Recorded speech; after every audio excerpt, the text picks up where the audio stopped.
Hello again, you extraordinary subscribers. Welcome back, everybody, to the Hemingway Land YouTube channel. A shocking turn of events here tonight, guys, at Hemingway Land. I was all prepared. I was all ready. I was all worked up to do a video about somebody else who makes me want to chew on broken glass. But instead, something happened tonight and completely took the legs out of what I was going to talk about. Let me give you a little bit of the backstory, guys. So, somebody bought a property from us. We conveyed the property to them, and then they contacted us, and they said, does this property have a well? And we were like, no, it's $800. What are you talking about? Also, the listing page said nothing about, what? And then they demanded their money back, and then we said, we have a no refund policy, which is clearly displayed on pretty much every page of the website. And then they said, oh, outrage, I am outraged. And they went online, and they wrote a negative review. Now, people, let me say this. We are 6 years into this business. We have sold over 2,000 properties. There is only one negative review that exists about Hemingway Land online, and it was written by a certified lunatic, okay? Whatever the case, by the way, guys, quick thing. Not a lot of positive reviews. Not a lot of positive. Would be nice if we had more positive reviews. Just saying, just throwing that out there. Hint, hint, nudge, nudge. I know we only write reviews when we're upset about things.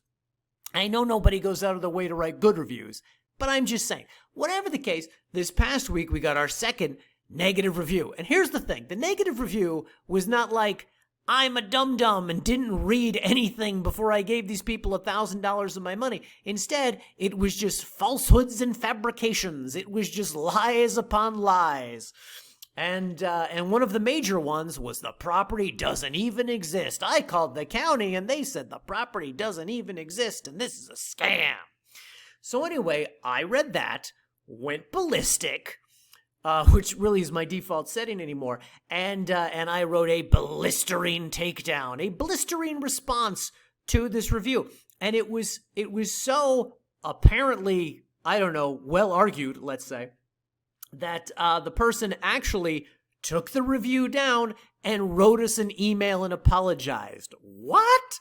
On what planet does that happen? I don't know, guys, but it really took the legs out from under me tonight on my video, because it said this was going to be like another cupcake video where I tell a story about, people who are killing me. But instead, good things happen. Good things happen, which means I'm in a good mood, which means the video is markedly less entertaining. Whatever the case, guys, let's get to this week's special thanks. Special thanks to all our valued customers.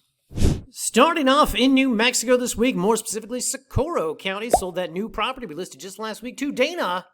Special thanks to Dana. In neighboring Valencia County, returning customer Amani bought some land from us out there. Special thanks to Amani. And in neighboring Torrance County, the Estancia Ranchettes experiment continues successfully with another sale to Muhammad. Up in Taos County, sold some land to David, and in neighboring Colfax County, yes, Colfax County people sold that last Angel Fire lot to Justin. You'll recall that I mentioned this in last week's video. Title escrow, he elected not to do that. Instead, he gave us a bunch of money via credit card. So special thanks to Justin. Moving on now, guys. Get ready for this one. Nevada. Do you remember Nevada, guys? Do you remember how we made like a big push to buy and sell land in Nevada, and then nobody wanted to buy anything out there, so we're not doing it as much? Anyway, up in Humboldt County, which I significantly overestimated, Richard and Tatiana bought some land from us out there. Special thanks to Richard and Tatiana. And in neighboring Lyon County property. This one's going through title and escrow, but I'm going to choose to be optimistic. I'm going to choose to be glass half full because Hemingway secretly is a positive guy. Anyway, Russell placed a deposit on that Lyon County property. Special thanks to Russell. It should be noted, guys, that property went live on the website roughly 367 days before we found Russell the buyer. And the weekend I listed it, I was very bullish on the possibilities of selling it. Oh, this is not going to last a weekend. Barely a day or a weekend. 52 weekends later, finally found a buyer. So fingers, toes, and eyeballs crossed that one actually makes it to the finish line, guys. And get ready for this one, people. In Colorado, more specifically, Canejos County, where we had those lovely properties out there by the Alamosa River Estates, you will recall, I made a video in which I joked, dispose of a body by the river. Not one, not two, but rather three. Three of those properties have been spoken for in the last 7 days. So special thanks to William and William, two Williams, as well as Gyneka, who will be closing through title and escrow. Again, guys, it's just such an extraordinary occurrence. I'm choosing to remain optimistic about this and mentioning these title escrow situations now because I am just shocked at the properties we've been selling this month. I got to tell you guys, at the start of every month, I look at the inventory on the website and I say, what is most likely to go in the next 30 days? And I mentally prepare myself, like, okay, maybe this, maybe that. The properties that are selling, I mean, not because they're not good properties, but they've been around for a while, guys. They've been around for a while. They were not even in my top 25. I mean, really. So this month has been full of pleasant surprises. Anyway, with all that said, people, let's get to this week's new properties. All right, people, so going live on the site this week, we are back in Colorado in what, shockingly, is only the 8th county we have ever listed land in out here. Surprised me, too. Whatever the case, we have some new properties this week in picturesque Teller County in the central part of the state. Namely, these two listings you see here, located in the Colorado Mountain Estates subdivision. And if we go to the map, you will see that this community is located about 40 miles west of Colorado Springs. And if we zoom in on the map, you can further see that this community is located just south of Florissant, just north of Cripple Creek, and occupies this region just east of Teller County Road 1, roughly right here. In addition, guys, the community is within very close proximity of attractions such as the Antero Reservoir, the Spinney Mountains State Park, and the 11 Mile State Park. So the Colorado Mountain Estates subdivision is a picturesque forested mountain community occupying roughly 2,000 acres of land between Mueller State Park in the east and the Florissant fossil beds in the west. In between, it is home to Lake Magnuson and its many opportunities for fishing and relaxation, as well as a number of nicely developed home sites, as the entire community features well-maintained roads, power, and underground utilities. Now, people, let me say this. This is a really nice community in a really pretty part of Colorado. I really like these properties, but these properties will not be for everyone because Colorado Mountain Estates is, as you can see from the sign, a covenant and architecturally controlled community. And what does that mean exactly? Well, in short, they have rules. They have a property owners association that collects $50 a year for general upkeep of the community, and they have rules which they enforce. Nothing too strict, nothing too ridiculous. I wouldn't buy properties in a region like that because I know you guys won't buy properties in a region like that.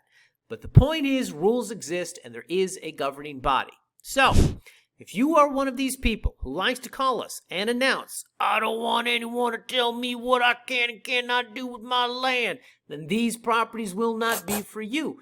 If you are the type of person who wants to leave their dog chained up in the backyard, barking 20 hours a day, neighbor sanity be damned, these are not the properties for you. If you are the type of person who wants to park 20 junk cars on your land and let them rust for the next 10 years, these will not be the properties for you. If you are the type of person who wants to build a home made solely from Pepsi bottles and recycled human waste, these will not be the properties for you. And if you are the type of person who wants to host a gender reveal party in the Pike San Isabel National Forest with red and blue fireworks and you don't want anyone to tell you you're not allowed to, then these are not the properties for you. If, however, you are the type of person who wants to build a nice home in a nice community where your property values will be protected and are guaranteed to increase over time, these are ones you're going to want to check out. So, with all that said, our first property is this half-acre lot located here along Pinewood Road in the northeastmost portion of the sub. As I mentioned earlier, the roads here are very well maintained, as you can see from the photos, and there are power lines and underground utilities at the lot line. In addition, you get a sense from the photos of exactly what the homes out here look like. The neighbor's house looks very nice. And you can see that the land is mostly tree covered, and thus you will have to do some clearing before you will be able to build. All of which I'm sure the POA will be able to help you with, from recommending tree clearing companies to contractors, etc. Now, it should also be noted, guys, that the topography of the land is mostly flat. Of course, this is Colorado mountain country, so there is no such thing as flat. Everything here has a bit of a slope to it, but this one is none too pronounced, so it should be fairly easy to develop.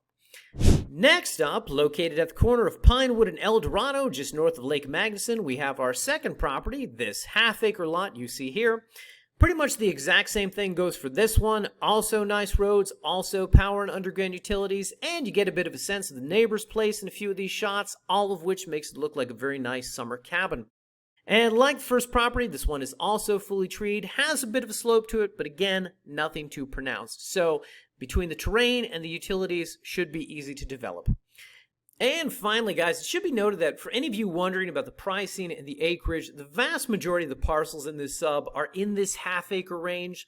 And while $25,000 is a lot of money, if you pull up some of the comps in this region on Redfin, for instance, you'll see that we're on the low end of the sales spectrum out here, and the few that do beat us on price seem to be very steep lots, which are probably pretty expensive to develop. So, in the end, I would argue advantage Hemingway. Finally, guys, it should be noted that we will have more coming up out here in the weeks ahead, and I will probably at some point create a master information page to answer whatever common questions we start getting. But for now, all the relevant details about the community and the POA and the properties can be found, as usual, on the individual listing pages. With all that said, going live on the website next week, more properties in Teller County, Colorado. Will they be part of the same subdivision or a different subdivision? Tune in next week to find out. Until such a time, have a great 7 days, everybody. Don't forget to celebrate National Cheesecake Day coming up on the 30th. Don't sleep on cheesecake, people. Do not. And we will see you back here in next week's video.